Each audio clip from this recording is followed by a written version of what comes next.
Friends, welcome back to my channel. तो जैसा कि आप सबने थंबनेल में देखा, कॉमर्शियल हिंदी अभिव्यक्ति और माध्यम जनसंचार से माध्यम आप सभी के लिए महत्वपूर्ण प्रश्न उत्तर question and answers, important question and answer आपके एग्जाम में किस तरीके से आएंगे स्किल डेवलपमेंट पेपर में, इसमें हम देखेंगे। तो इस वीडियो को स्किप ना करिएगा, लास्ट तक जरूर देखिएगा और चैनल पर यदि नए हैं तो चैनल को सब्सक्राइब जरूर कर दीजिए और ऐसे ही वीडियोस पाने के लिए बेल आइकन प्रेस करना ना भूलें। यदि आप बीए के ऑड सेमेस्टर में हैं और आपका इवन सेमेस्टर भी अब आएगा ऑड के बाद, तो आप सभी को बता दें कि आप चाहे फर्स्ट ईयर में हो, चाहे सेकेंड या चाहे थर्ड ईयर में हो, आपके सेमेस्टर वाइज एग्ज़ाम के क्वेश्चन पेपर मेरे चैनल पर अवेलेबल हैं और आपको इकोनॉमिक्स और जियोग्राफी के कोर्सेस भी मिलेंगे। नोट्स के साथ साथ आपको एक्सप्लेनेशन भी मिलेगा कि किस तरीके के क्वेश्चंस इंपॉर्टेंट आ सकते हैं और टॉपिक्स के नोट्स भी आपको मिलेंगे। सिलेबस के साथ साथ extra question paper, previous year question paper और आप सभी को प्रैक्टिकल फाइल से संबंधित रिलेटेड प्रैक्टिकल एग्जाम से भी रिलेटेड क्वेश्चंस यहाँ पर मिलेंगे आप सभी को और साथ में नेचर से रिलेटेड भी क्वेश्चंस यहाँ मिलेंगे। तो आप सब क्या करेंगे कि हिंदी जो स्किल डेवलपमेंट में आपने कॉमर्शियल हिंदी जो लिया है, इसमें आपका एग्ज़ाम थ्योरी होता है, 75 नंबर का एग्ज़ाम होता है, 25 नंबर इंटरनल होता है, 75 आपको थ्योरी करना है। या तो आपके कॉलेज में रिटेन हो सकता है, थ्योरी रिटेन हो सकता है या तो एमसीक्यू बेस्ड हो सकता है। यह कॉलेज पर डिपेंड करता है कि कॉलेज वाले थ्योरी लें या एमसीक्यू लें। ठीक है, ये जो स्किल डेवलपमेंट एग्ज़ाम है ये यूनिवर्सिटी नहीं कराती है। यूनिवर्सिटी मतलब कि एफिलिएटेड जो कॉलेज होते हैं उन्हें बोल देती है कि आप सभी अपना एग्ज़ाम कंडक्ट कराइए और एग्ज़ाम जैसे मतलब जब एग्ज़ाम हो रहे हैं तभी करा लीजिए, क्योंकि एग्ज़ाम के टाइम नंबर भेजा जाना ज़रूरी है रिजल्ट बनाने के लिए, इसीलिए यह कॉलेज से होता है। तो कॉलेज वाले अपना जिस तरीके से क्वेश्चन पेपर बनाते हों, लेकिन हम यहाँ कॉमर्शियल हिंदी के पेपर में देखेंगे कि किस प्रकार के क्वेश्चंस आ सकते हैं। तो यहाँ पर देखते हैं। तो पहला क्वेश्चन है, जनसंचार के साधन प्रमुख साधन कौन कौन से हैं। अभी हम वेरी शॉर्ट पढ़ रहे हैं, वेरी शॉर्ट से फिर उसके बाद शॉर्ट क्वेश्चन देखेंगे, फिर शॉर्ट से लॉन्ग क्वेश्चन को देखेंगे जो आपके एग्जाम में आ सकते हैं या ऐसे क्वेश्चन पूछे जा सकते हैं। लगभग इन्हीं से रिलेटेड आपके एग्जाम में आएंगे क्वेश्चन। तो आप सब तैयार रहिए, आप सबका एग्जाम जल्दी ही इसका होगा। ठीक है, तो आगे देखते हैं। यहाँ पहला प्रश्न है कि जनसंचार के प्रमुख साधन कौन कौन से हैं। तो जनसंचार के प्रमुख साधन में पहला है मुद्रित प्रिंट माध्यम, दूसरा रेडियो, तीसरा टेलीविज़न और इंटरनेट इत्यादि। ठीक है, एटीसी एक्सेट्रा। क्वेश्चन नंबर 2 है, जनसंचार का सबसे पुराना माध्यम कौन सा है। तो पुराना माध्यम मुद्रित माध्यम है। नेक्स्ट क्वेश्चन थर्ड क्या बोल रहा है, सर्वप्रथम मुद्रण मतलब प्रिंट ना, प्रिंटर का प्रारंभ कहाँ से हुआ सर्वप्रथम। तो सर्वप्रथम मुद्रण का प्रारंभ चीन से हुआ। नेक्स्ट क्वेश्चन है, भारत में पहले छापेखाने की स्थापना किसने और कहाँ की। तो भारत में पहले छापेखाने की स्थापना जर्मनी के गुटेनबर्ग ने सन 1556 में गोवा में की। तो यह आपको हिस्टोरिकल बात भी पता होनी चाहिए, हिस्ट्री भी पता होनी चाहिए इससे रिलेटेड कि हाँ यह कब कैसे क्या हुआ किसका। तो व्यावसायिक हिंदी व्यवसायिक लेखन में आप सबको यहाँ पे बहुत सारे क्वेश्चंस मिलेंगे देखने को जो आपके एग्जाम में पूछे जा सकते हैं। ठीक है, और यह जो व्यक्ति और माध्यम है पेपर, यह पेपर एनसीईआरटी क्लास 11-12 वालों के लिए भी यह वीडियो जो है बहुत ही बेहतरीन होने वाली है। ठीक, तो आगे नेक्स्ट देखते हैं। क्वेश्चन नंबर 5, उल्टा पिरामिड शैली से आप क्या समझते हैं। तो उल्टा पिरामिड शैली में समाचार को 3 हिस्सों में बांटा जाता है। नेक्स्ट इंट्रो खबर या मुख्य हिस्सा, बॉडी दूसरा बॉडी है घटते महत्वक्रम में समाचार लिखना, तीसरा है समापन प्रासंगिक तथ्य तथा सूचनाएं। प्रश्न को 6 है, क्वेश्चन नंबर 6 है, टीवी पर प्रसारित खबरें किन किन चरणों से होकर गुजरती हैं। तो टीवी पे जो प्रसारित खबरें होती हैं उनके गुजरने के चरण क्या होते हैं। तो आगे देखेंगे हम। प्रसारित खबरें निम्न चरणों से गुजरती हैं। पहला है फ्लैश ब्रेकिंग न्यूज़, दूसरा ट्राई एंकर, तीसरा फोन इन, चौथा एंकर विजुअल, पांचवा एंकर वाइट, छठा लाइव, सातवां एंकर पैकेज। आगे नेक्स्ट क्वेश्चन देखते हैं। क्वेश्चन नंबर 7, नंबर 7, जनसंचार के माध्यमों का प्रमुख कार्य क्या है? जनसंचार के माध्यम का प्रमुख कार्य सूचना देना, शिक्षित करना एवं मनोरंजन करना है। नेक्स्ट क्वेश्चन नंबर 8 है, जनसंचार के माध्यमों द्वारा किस प्रकार की भाषा का प्रयोग किया जाना चाहिए?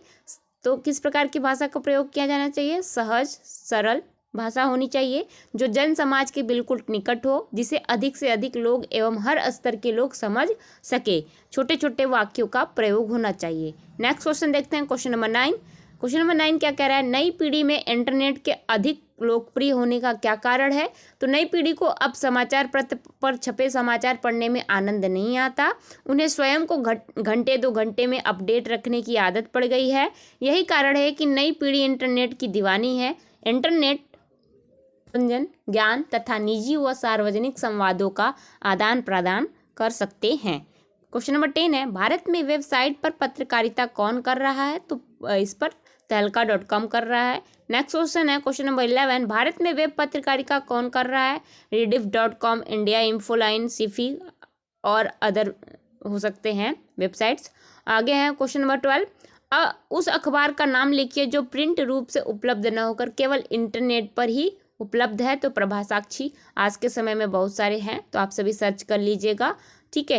नेक्स्ट क्वेश्चन नंबर 13 देखते हैं, हिंदी के किन्हीं 2 अखबारों के नाम लिखे जिनके वेब संस्करण उपलब्ध हैं। तो उनमें जागरण है, हिंदुस्तान है, नवभारत टाइम्स है आदि, और भी अखबार जो है वह वेब पर उपलब्ध है। आगे नेक्स्ट क्वेश्चन 14, वेब में प्रकाशित किन्हीं 3 पत्रिकाओं के नाम लिखें। तो वेब में जो प्रकाशित होती हैं पत्रिकाएं वो अनुभूति, अभिव्यक्ति, हिंदी नेस्ट, सराय आदि भी बहुत सारी पत्रिकाएं हो सकती हैं। आज के समय में आप सभी एक बार गूगल सर्च कर लीजिएगा। नेक्स्ट क्वेश्चन देखते हैं 15, ब्रेकिंग न्यूज से क्या तात्पर्य है? तो किसी भी बड़ी खबर को फ्लैश अथवा ब्रेकिंग न्यूज के रूप में तत्काल दर्शकों तक पहुंचाना ब्रेकिंग न्यूज़ है। तो इसमें कम से कम शब्दों में केवल सूचना दी जाती है, उसे ही ब्रेकिंग न्यूज़ कहते हैं, ठीक। आगे नेक्स्ट क्वेश्चन है क्वेश्चन नंबर 16, रेडियो तथा टीवी जनसंचार के कैसे माध्यम है? तो रेडियो श्रव्य माध्यम है और टीवी जो है वह दृश्य एवं श्रव्य दोनों ही माध्यम है। इस तरीके से आप बता सकते हैं। नेक्स्ट क्वेश्चन देखते हैं कि शॉर्ट टाइप क्वेश्चन देखेंगे। अभी हमने वेरी शॉर्ट टाइप क्वेश्चन देखा, अब यहाँ से शॉर्ट टाइप क्वेश्चन मिलेंगे आपको, फिर उसके बाद लॉन्ग टाइप क्वेश्चन हम लोग देखेंगे। तो वीडियो को स्किप ना करिए, लास्ट तक जरूर बने रहिए। आगे देखते हैं, उल्टा पिरामिड शैली किसे कहते हैं? तो आप यहाँ डिटेल में लिख सकते हैं कि समाचार लेखन की लोकप्रिय शैली को उल्टा पिरामिड शैली कहते हैं। इसमें सबसे महत्वपूर्ण तथ्य को सबसे पहले लिखा जाता है, उसके बाद घटते हुए क्रम में अन्य तथ्य को लिखा जाता है। जिस प्रकार नाटक में क्लाइमेक्स अंत में आता है, यहाँ ठीक उसके विपरीत होता है। समाचार लेखन में क्लाइमेक्स पहले ही आता है, उसके बाद विवरण शैली में समाचार लिखा जाता है। नेक्स्ट क्वेश्चन देखते हैं, नाटक के तत्व कौन कौन से हैं? तो नाटक के तत्वों में पहला है समय का बंधन, शब्द, नाटकीयता, संवाद, द्वंद्व चरित्र योजना, भाषा शिल्प, ध्वनि योजना, प्रकाश योजना, वेशभूषा, रंगमंचीयता आदि जो है नाटक के महत्वपूर्ण तत्व है। तो ऐसे नाटक तत्वों के बारे में विस्तार से बताइए, यह लॉन्ग क्वेश्चन में आपका आ सकता है। नेक्स्ट क्वेश्चन देखते हैं, क्वेश्चन नंबर 30, जनसंचार का माध्यम कौन कौन से हैं? तो जनसंचार के प्रमुख माध्यम मुद्रित, प्रिंट, जिसे हम कह सकते हैं टेलीविज़न, रेडियो एवं इंटरनेट है। नेक्स्ट क्वेश्चन देखते हैं, जनसंचार का सबसे प्राचीन माध्यम कौन सा है? तो जनसंचार का सबसे प्राचीन माध्यम क्या है? मुद्रित माध्यम, प्रिंट माध्यम है। यहाँ से देख सकते हैं, जनसंचार का सबसे प्राचीन माध्यम प्रिंट अर्थात मुद्रित है, जिसके अंतर्गत समाचार पत्र, पत्रिकाएं, किताबें आदि आते हैं। नेक्स्ट है क्वेश्चन नंबर 5, टेलीविज़न जनसंचार का कैसा माध्यम है? तो टेलीविज़न जनसंचार का दृश्य एवं श्रव्य माध्यम है। टेलीविज़न में आवाज़ के साथ दृश्य को भी देखा जा सकता है। नेक्स्ट क्वेश्चन है, इंटरनेट पत्रकारिता क्या है? समाचार पत्रों का इंटरनेट का पर प्रकाशन अथवा खबरों का आदान प्रदान ही इंटरनेट पत्रकारिता कहलाता है। नेक्स्ट क्वेश्चन देखते हैं, इंटरनेट पत्रकारिता का आरंभ कब हुआ? तो इंटरनेट पत्रकारिता का आरंभ 1993 से माना जाता है।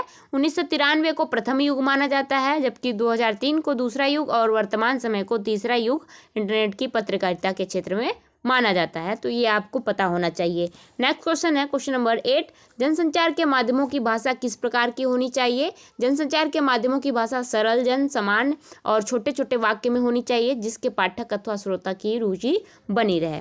नेक्स्ट क्वेश्चन देखते हैं, लेखन के 6 ककार कौन कौन से हैं? तो समाचार लेखन के 6 ककार में जो है पहले क्या, कौन, कहाँ, कब, क्यों और कैसे, यह समाचार के 6 प्रकार या ककार होते हैं। इन्हीं के माध्यम से समाचार को बताया जाता है, समाचार को दिखाया जाता है। नेक्स्ट लिखा जाता है, दिखाया जाता है या सुनाया जाता है। नेक्स्ट क्वेश्चन देखते हैं क्वेश्चन नंबर 10, आप इन्हीं जो ये समाचार के 6 ककार है ना, इनके अनुसार आप कुछ भी कोई भी परिणाम जो है बहुत ही आसानी से और संक्षिप्त में उसका विवरण पा सकते हैं। आपको उतना कथा कहानी सुनाने की ज़रूरत नहीं है, बस आप पूछें क्या हुआ, उसमें कौन था, यह घटना कहाँ हुई, कब हुई, क्यों हुई और कैसे हुई, इसका आप पता पूछेंगे तो फटाक से मतलब आसानी से जवाब आ जाएगा। ठीक है, नेक्स्ट क्वेश्चन देखते हैं क्वेश्चन नंबर 10, भारत का पहला छापाखाना कब और कहाँ खुला? तो भारत में सर्वप्रथम गोवा में सन 1556 में पहला छापाखाना खुला। प्रारंभ में इसका प्रयोग मशीनरियों ने धर्म प्रचार की पुस्तकें छापने के लिए किया था। आज मुद्रण कंप्यूटर की सहायता से होता है। नेक्स्ट क्वेश्चन देखते हैं क्वेश्चन नंबर 11, हिंदी में प्रकाशित होने वाले मुख्य समाचार पत्रों के नाम लिखिए। तो पहले नवभारत टाइम्स, हिंदुस्तान, दैनिक जागरण, अमर उजाला, दैनिक भास्कर आदि। नेक्स्ट क्वेश्चन देखते हैं, जनसंचार के कौन कौन से लोकप्रिय माध्यम वर्तमान में प्रचलित हैं? तो टेलीविज़न एवं इंटरनेट लोकप्रिय माध्यम ज़्यादातर वर्तमान समय में उपलब्ध हैं। प्रिंट माध्यम भी है, लेकिन क्या है कि टेलीविज़न और इंटरनेट का काफ़ी ज़्यादा यूज़ हो रहा है। नेक्स्ट क्वेश्चन देखते हैं, रेडियो जनसंचार कैसा माध्यम है? तो रेडियो जनसंचार का श्रव्य माध्यम है, जिसमें शब्द, ध्वनि, स्वर आदि प्रमुख होते हैं। इसमें ध्वनि के माध्यम से ही समाचार, कहानी अथवा संपूर्ण वार्तालाप होती है। यह तरंग के माध्यम से कार्य करता है। नेक्स्ट क्वेश्चन देखते हैं, तो आपको अगर कोई भी डाउट हो तो आप सभी कमेंट बॉक्स में कमेंट कर के अपने डाउट्स पूछ सकते हैं। ठीक है, और यदि मेरी वीडियो आप सबके लिए हेल्पफुल है तो लाइक, शेयर और कमेंट करना ना भूलें। ठीक है, बताएं कि हाँ मेरी वीडियो आप सबके लिए हेल्पफुल हुई या नहीं हुई। इससे आप सभी जो फीडबैक देंगे उससे मैं अपने वीडियो बनाने के तरीके में थोड़ा बदलाव करूँगी कि कहाँ कौन सी कमी मैं छोड़ रही हूँ या हो रही है मुझसे। ठीक है, तो उसे मैं सही करने की कोशिश करूँगी और आप सबके लिए ऐसे ही इन्फॉर्मेशन वीडियो लेकर आती रहूँगी। ठीक है, आप सबके फीडबैक से ही मुझे थोड़ी प्रेरणा मिलती है कि हाँ मुझे क्या काम कैसे और अच्छे से करना चाहिए। एक्सपीरियंस मुझे और अच्छे से करने को बढ़ावा देता है। और आप सब को एक और बात बता दूं, यदि ना पता हो तो मेरा चैनल एक पहले चैनल था, उस पर 2500 सब्सक्राइबर थे, 2K प्लस में सब्सक्राइबर थे और चैनल ग्रो कर गया था, मोनेटाइज होने के पड़ाव पे पहुंच गया था, स्टेप पर। लेकिन कुछ कारणों के वजह से वो अकाउंट मेरा डिलीट हो गया था। तो इसके लिए मैं अपना जो ये यूट्यूब चैनल बनाकर क्वेश्चन पेपर वगैरह डालने का जो मैं सपना देखी थी यूट्यूबर बनने का, वह मेरा सपना मुझे मतलब तोड़ दिया था एकदम कि नहीं अब गया तो अब गया, अब मुझे दोबारा करना ही नहीं है। लेकिन एक होप होती है, वह होप जो थी मेरी वो एकदम जीरो हो गई थी। मुझे हुआ ही नहीं था कि मैं फिर से यूट्यूब चैनल बनाऊं, ताकि मेहनत जो है बहुत ज़्यादा लगती है।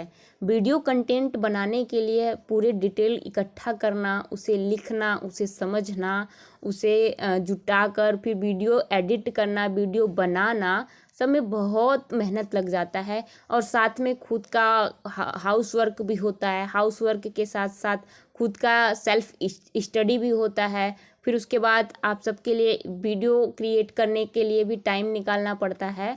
तो बहुत सारे काम ऐसे होते हैं जो पर्सनल लाइफ में अफेक्ट करते रहते हैं। उस वजह से मैं सोची थी कि अब करना ही नहीं है मुझे, लेकिन एक होप आई मेरे पास, एक होप हुआ कि नहीं मैं फिर से रीस्टार्ट करूँगी। ठीक है, कभी भी कोई भी प्रॉब्लम हो लाइफ में तो कभी भी होप छोड़ना नहीं चाहिए। आप जहाँ पर आपका एंड हुआ है उसी एंड से आप रीस्टार्ट करिए आपकी जर्नी। फिर से आपको थोड़ा स्ट्रगल करना होगा, लेकिन आप एक एक्सपीरियंस के साथ उस स्ट्रगल को करेंगे तो उससे आपको बेहतर रिजल्ट मिलता है। और मुझे फ़िलहाल अभी बेहतर रिजल्ट मिल रहा है। आप सबके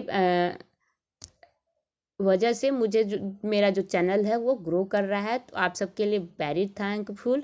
आप सब बहुत आप सबको बहुत बहुत धन्यवाद, क्योंकि आप ही लोगों की वजह से मैं थोड़ा ग्रो करूँगी, मेरा चैनल ग्रो होगा। फिर उसके बाद मैं मोनेटाइज के लेवल पे पहुँचूँगी। अभी बहुत पीछे हूँ, फिर भी मैं अपनी होप छोड़ी नहीं हूँ। ठीक है। एक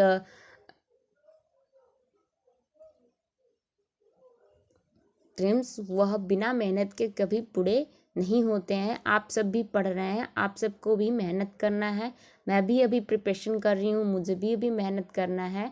सब कुछ एक साथ हैंडल करने में बहुत प्रॉब्लम होती है। ठीक है, कि कब क्या कैसे करना है। अभी मैं भी प्रिपरेशन कर रही हूँ, मेरा भी अभी कुछ इधर उधर बचा खुचा है, मतलब हो नहीं रहा है जुगाड़ कि क्या कैसे करें। तो आप पढ़ाई से कभी दूर ना भागिए, यह आपको एक बेहतर ऑप्शन देता है आपके लाइफ को बेहतर बनाने के लिए। इसे अगर आपने इसी समय सही से एक स्ट्रेटजी बना लिए तो आप अपने लाइफ में सक्सेस हो जाएंगे। फिर आपको आगे चल के मेहनत करने की उतनी ज़रूरत नहीं है, आपका सब कुछ आसानी से होने लगेगा। बस आपको डेली अपने रूटीन पे को फॉलो करना होगा। तो आप सभी पढ़ाई को ध्यान से पढ़िए। ठीक, मैं भी ग्रेजुएशन में थी, मैं भी अपने ग्रेजुएशन के टाइम में लापरवाही की हूँ। मतलब कि उतना पढ़ने के लिए, अरे बीए है, ये तो एक दिन में पढ़ के पास हो जाएंगे, ऐसा मतलब सोचने वाले जो हैं वो आगे फिर उन्हें बहुत प्रॉब्लम होती है। जो ग्रेजुएशन का जो लेवल होता है, पढ़ाई होती है, जो नॉलेज होती है, अगर उसे आप पढ़ रहे हैं अच्छे से मन लगाकर, तो आप जितने भी कॉम्पिटिटिव एग्ज़ाम है आपको आगे तक वो बहुत ही हेल्पफुल होंगे। जो बच्चे 12th तक होते हैं वो बहुत ही पढ़ने में अच्छे होते हैं, उसके बाद धीरे धीरे उनका जो पढ़ाई का लेवल होता है वो कम होता चला जाता है। और कुछ बच्चे कमज़ोर होते हैं, तो उनमें जो है, अगर आप सभी 6th to 12th अगर कोई भी कोर्स है उसे अच्छे से कर रहे हैं, 6 to 12 अच्छे से किए हैं, फिर आपने ग्रेजुएशन में बेहतर कर लिया, फिर आप कोई भी कॉम्पिटिटिव एग्ज़ाम देंगे तो आप आराम से उसमें क्लियर कर सकते हैं, उस कॉम्पिटिटिव एग्ज़ाम को क्रैक कर सकते हैं और अपने लाइफ को एक बेहतर लाइफ बना सकते हैं अपने बल पर। ठीक है, तो आप सब को फिर से एक बार बहुत थैंक्स। ठीक, चलते हैं, आपका ज़्यादा वक्त ले लिया मैंने अपने टॉपिक पर। तो हम देख रहे थे क्वेश्चंस, इंपॉर्टेंट क्वेश्चंस। पहला क्वेश्चन था, पहला मतलब कि पहला पार्ट था वेरी शॉर्ट, दूसरा पार्ट शॉर्ट, और तीसरा पार्ट में आते हैं हम लॉन्ग वाले में। तो लॉन्ग वाले पेपर में देखिए, ये मेरा पेपर था, मैं अपने इस कॉलेज में दी थी, तो ये मेरा पेपर था। मैं ऐसा कि 2022 हाँ 2022 में पेपर दी थी, तो 2022 का ये मेरा पेपर था। वहाँ पर सर ने खुद स्कूल के सर ने बनाया था, मतलब सॉरी कॉलेज के, तो यह मेरे पेपर में आया था। इसमें से देखिए 5 में 8 या 7 दिए थे, उसमें से 5 करने थे, 250 शब्द में लिखना था। इस तरीके से क्वेश्चंस आए हुए थे। 75 नंबर का था, 1.5 घंटे का टाइम था। ठीक, तो व्यावसायिक या कौशल विकास व्यावसायिक हिंदी में। तो पहला प्रश्न यहाँ देखते हैं, भाषा की उपयोगिता पर प्रकाश डालिए। तो भाषा की उपयोगिता पर प्रकाश डालने के लिए सर बोले थे। दूसरा है देवनागरी लिपि के उद्भव पर एक निबंध लिखिए। तीसरा है जनसंचार की विशेषताओं की व्याख्या कीजिए। चौथा है इंटरनेट प्रणाली के महत्व को निरूपित कीजिए। पांचवा है लिपि किसे कहते हैं। मानव जीवन में लिपि के उपयोग पर विवरण प्रस्तुत कीजिए। नेक्स्ट है लेख किसे कहते हैं। अच्छे लेख की विशेषताओं पर प्रकाश डालिए। 7th है व्यंग्य लेख क्या है, सो उदाहरण सहित विवेचना कीजिए। 8वां क्वेश्चन है संचार व्यवस्था में व्यावसायिक हिंदी के महत्व को समझाइए। तो यही 8 थे, 8 में से 5 करने थे हमारे कॉलेज के लिए, मतलब यह हुआ था पेपर देने के लिए, ये पैटर्न था।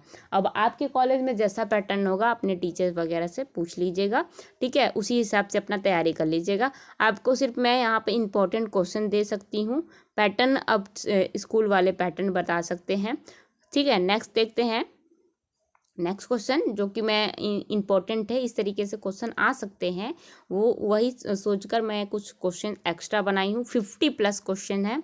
तो देखिए यहाँ पर क्वेश्चन नंबर 9 है, टीवी के निजी चैनल अपनी व्यावसायिक सफलता के लिए कौन कौन से तरीके अपनाते हैं? टीवी के कार्यक्रमों से उदाहरण देखकर समझाइए। तो आप कोई भी टीवी पे कोई भी चैनल पे कार्यक्रम प्रोग्राम देखते हैं, ठीक है, तो उसमें आप निजी चैनल जो अपनी व्यावसायिक सफलता के लिए कौन कौन से तरीके ऐसा अपनाते हैं कि वो जल्दी सफल हो जाते हैं।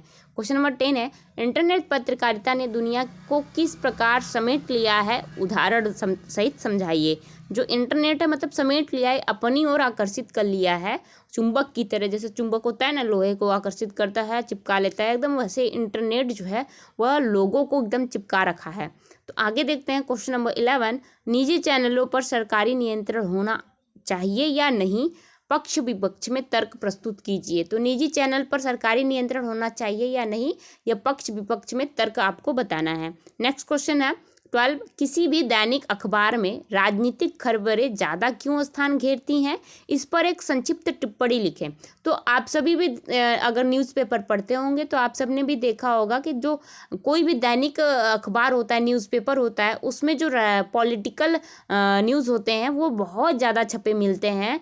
उसे आप सबने भी देखा है। तो क्यों यह ऐसा क्यों है, संक्षिप्त में इस पर टिप्पणी लिखिए या बताइए। क्वेश्चन नंबर 13 है, विभिन्न संचार माध्यमों प्रिंट, रेडियो, टेलीविज़न, इंटरनेट से जुड़ी 5 खूबियों व खामियों को लिखिए। तो यहाँ मैंने प्रिंट, रेडियो, टेलीविज़न, इंटरनेट की खूबियाँ मतलब कि अच्छाइयाँ और जो खामियाँ हैं, कमियाँ, उसे मैंने बता रखा है। वीडियो के चैनल के प्लेलिस्ट में देख लीजिएगा और डिस्क्रिप्शन बॉक्स में भी आपको लिंक दे दिया जाएगा। नेक्स्ट क्वेश्चन है 14, इंटरनेट पत्रकारिता सूचनाओं को तत्काल उपलब्ध कराता है, परंतु इसके साथ ही उसके कुछ दुष्परिणाम भी हैं। उदाहरण सहित समझाइए। नेक्स्ट क्वेश्चन 15 है, श्रोताओं या पाठकों को बांध कर रखने की दृष्टि से प्रिंट, रेडियो और टेलीविज़न माध्यम में से सबसे सशक्त माध्यम कौन है? पक्ष विपक्ष में तर्क दे।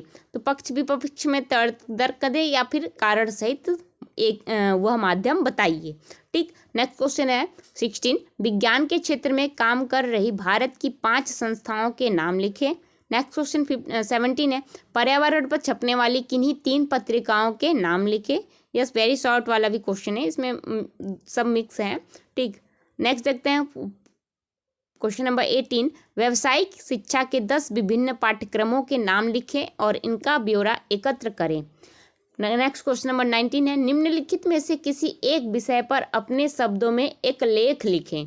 तो यहाँ पर आपको बहुत सारे जो विषय दिए हुए हैं। पहला विषय है फिल्मों में हिंसा पर लेख लिखिए। दूसरा कटते जंगल पर एक लेख लिखिए। तीसरा ग्रहों पर जीवन की खोज पर एक लेख लिखिए। चौथा पल्स पोलियो अभियान सफलता या असफलता पर एक लेख लिखिए। पांचवा है शिक्षा को मौलिक अधिकार बनाए जाने के परिणाम पर एक लेख लिखिए। छठा है सानिया मिर्जा के खेल के तकनीक पहलू पर एक लेख लिखिए। और सातवां है सर्राफे में आई तेजी पर एक लेख लिखिए। इस तरीके से आपको कई सारे मतलब कि आसपास से हो रहे घटनाओं के आधार पर आपको टॉपिक्स मिल सकते हैं, उस पर आप एक लेख लिख सकते हैं। इस तरीके के भी क्वेश्चन आपके एग्जाम में बन सकते हैं। नेक्स्ट देखते हैं क्वेश्चन नंबर 20, कविता कैसे बनती है, क्या क्या शामिल होते हैं, कविता में क्या क्या शामिल होते हैं, विस्तार से बताइए। अब यहाँ थोड़ा पेज जो है एडिट करते समय ब्लर हो गया, ध्यान नहीं दी, कोई बात नहीं, फिर भी दिखाई दे रहा है, समझ आ रहा है, ठीक। तो क्वेश्चन नंबर 20 जो है, कविता कैसे बनती है, क्या क्या शामिल होते हैं, विस्तार से बताइए। मतलब कविता में क्या क्या शामिल होते हैं, क्या कैसे होती है। क्वेश्चन नंबर 21 है, अध्यापक व शिक्षक के बीच गृह कार्य को लेकर 5 संवाद लिखिए, ठीक। क्वेश्चन नंबर 22 है, नाटक लिखते समय कौन कौन सी मुख्य बातें ध्यान में रखनी चाहिए, विस्तार से बताइए। नेक्स्ट क्वेश्चन है 23, संवाद कहानी में कई महत्वपूर्ण भूमिकाएं निभाता है, महत्व के हिसाब से क्रमवार संवाद की भूमिका का उल्लेख करें। नेक्स्ट क्वेश्चन है 24, क्या है डायरी, मतलब डायरी क्या है या कैसे लिखी जाती है बताना है। देखिए जितने भी मैं यहाँ क्वेश्चन आपको बता रही हूँ, यह क्वेश्चन तो ऐसे क्वेश्चन तो आ नहीं सकते एकदम एग्जैक्ट, लेकिन इससे रिलेटेड क्वेश्चन जो बनकर आएंगे तो ऐसे टॉपिक्स आप सभी तैयार कर लीजिएगा। नेक्स्ट क्वेश्चन देखते हैं 25, नाटक व पटकथा में अंतर बताइए। नेक्स्ट क्वेश्चन है 26, पटकथा लेखन के प्रारूप को समझाइए। 27 है, पटकथा लिखते समय किन किन बातों का ध्यान रखना जरूरी होता है और क्यों होता है। नेक्स्ट क्वेश्चन 28 है, नाट्य रूपांतरण के चुनौतियों को बताइए।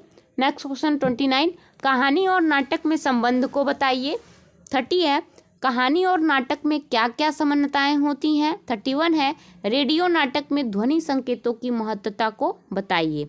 नेक्स्ट क्वेश्चन 32 है, दृश्य श्रव्य माध्यमों की तुलना में श्रव्य माध्यम की क्या क्या सीमाएं हैं, इन सीमाओं को किस तरह पूरा किया जा सकता है। नेक्स्ट क्वेश्चन 33 है, सिनेमा रंगमंच व रेडियो नाटक में समानता व अंतर को बताइए। नेक्स्ट क्वेश्चन 34 है, निम्नलिखित में से किसी एक विषय पर डायरी लिखे। तो डायरी आप सभी ने अपने इंटरमीडिएट लेवल पे भी आप सबने डायरी लिखा होगा, निबंध लिखा होगा, तो वही चीज़ें यहाँ करनी है आपको। ठीक, तो पहला है, आज आपने पहली बार नाटक में भाग लिया, इस पर एक डायरी लिखें। दूसरा है, प्रिय मित्र से झगड़ा हो गया, डायरी लिखें। तीसरा है, परीक्षा में आप अनुत्तीर्ण हो गए, डायरी लिखिए। परीक्षा में आपको सर्वोत्तम अंक मिले, इस पर डायरी लिखिए। सड़क पर रोता हुआ 10 वर्षीय बच्चा मिला, इस पर आप डायरी लिख सकते हैं। या फिर कोई भी टॉपिक आपको मिल जाए उस पर आपको एक डायरी लिखने के लिए बोल सकता है, तो आप किस तरीके से डायरी लिखेंगे यह आपको पता होना चाहिए। नेक्स्ट क्वेश्चन देखते हैं, क्वेश्चन नंबर 34, कहानी लिखने के लिए तत्वों के विस्तार को बताइए। कहानी लिखने के तत्व जो होते हैं उसको विस्तार से बताइए। नेक्स्ट क्वेश्चन है 36, कहानी क्या है, कहानी क्या है, व्हाट इज स्टोरी। ठीक, नेक्स्ट है 37, नाटक के विषयों व तत्वों को बताइए। 38 है, कविता क्या है, कैसे बनती है कविता, कविता की संरचना व घटकों को बताइए। नेक्स्ट क्वेश्चन है 39, कविता में बिंब और छंद की महत्वता को बताइए। बिंब मैंने बता रखा है, चैप्टर जो बिंब है, बिंब के प्रकार, मैंने एक वीडियो बना रखी है, आप सभी चैनल के प्लेलिस्ट में जाइए, कॉमर्शियल हिंदी के प्लेलिस्ट में जाइए, उसमें आपको मिल जाएगा। नेक्स्ट क्वेश्चन है 40, विशेष लेखन की भाषा और शैली कैसी होनी चाहिए। 41 है, विशेष लेखन के स्वरूप और प्रकारों को बताइए। नेक्स्ट 42 है, पत्रकारिता क्या है। 43 है, समाचार क्या है, समाचार के तत्वों का वर्णन करें। 44 है, पत्रकारिता के प्रमुख प्रकारों का वर्णन करें। 45 है, जनसंचार के कार्य को बताइए। 46 है, कार्यालयीय लेखन और प्रक्रिया को बताइए। 47 है, व्यवहारिक लेखन में औपचारिक पत्र, फॉर्मल लेटर और इनफॉर्मल लेटर आप सभी ने लिखा होगा, आप सभी जानते हैं कि कैसे लिखते हैं, इसका एक उदाहरण आप सभी बता सकते हैं। 48 है, बायोडेटा स्ववृत्त, स्ववृत्त मतलब बायोडेटा मतलब स्वयं के अनुसार कुछ जो लिखते हैं उसे बायोडेटा कहते हैं। बायोडेटा लेखन की विशेषताएं बताइए, आप दूसरे के भी बायोडेटा को लिख सकते हैं। नेक्स्ट क्वेश्चन है 49, रोजगार संबंधी आवेदन पत्र की मुख्य बातें बताइए। नेक्स्ट क्वेश्चन है 50, हिंदी में शब्दकोश, विश्वकोश तथा साहित्य कोश का वर्णन करते हुए अंतर व विशेषताओं को बताइए। तो इस तरीके के क्वेश्चंस आपसे पूछे जा सकते हैं। ठीक है, तो आप सभी इतने क्वेश्चंस देखें तो इनमें से आप सभी को बहुत सारे इंपॉर्टेंट क्वेश्चंस देखने को मिल सकते हैं या आपके एग्जाम में आ सकते हैं। तो यदि आप चैनल पर नए हो तो चैनल को सब्सक्राइब और बेल आइकन प्रेस करना ना भूलें। और आपको बता दें कि अब आपको इवन सेमेस्टर के भी क्वेश्चंस पेपर और इम्पॉर्टेंट क्वेश्चन के साथ साथ आपको नोट्स भी आपको मिलते रहेंगे और को कैलकुलर एग्ज़ाम के भी क्वेश्चंस पेपर आपको यहाँ पर मिलेंगे। उसके साथ साथ उसके एक्स्ट्रा 1000+ क्वेश्चंस भी आपको यहाँ पर मिलेंगे जिनमें से आपको एग्ज़ाम में पूछे जा सकते हैं। और आपका जो प्रीवियस ईयर क्वेश्चन पेपर होता है वो आपके इस ईयर के एग्ज़ाम में मतलब में बहुत हेल्पफुल करता है, क्योंकि जो प्रीवियस ईयर एग्ज़ाम होता है उसी के बेस पर आपका इस बार वाला भी पेपर बनकर आता है। और कुछ क्वेश्चन तो मैच भी कर जाते हैं और कुछ क्वेश्चन के टॉपिक्स से उसी टॉपिक्स के से क्वेश्चन बदल कर आता है। तो आप सभी प्रीवियस ईयर क्वेश्चन पेपर चाहिए तो मेरे चैनल पर बने रहिए। ठीक है, मिलेंगे नेक्स्ट वीडियो में, ऐसे ही इन्फॉर्मेशन वीडियो आते रहेंगे। Thanks for watching video.